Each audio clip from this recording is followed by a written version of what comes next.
listen, after President Nana Addo Dankwa Akufo-Addo, another president will come.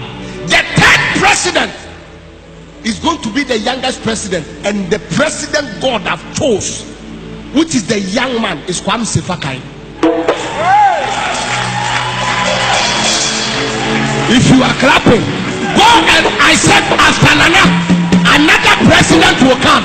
The next president after that president is Kwame Sefa-Kayi. He will not do campaign. They will go and fetch him, and they will give him the mandates.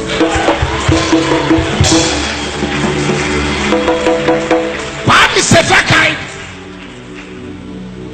my prayer for him is that he will put his things in the right way, because he's the chosen candidate of God for presidency.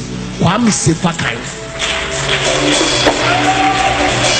he will be the youngest man to reign for 8 years in government, and he will be one of the president Ghanaians who love so much. When there is a prophecy, you clap. Kwame Sefa-Kayi, this is a prophecy.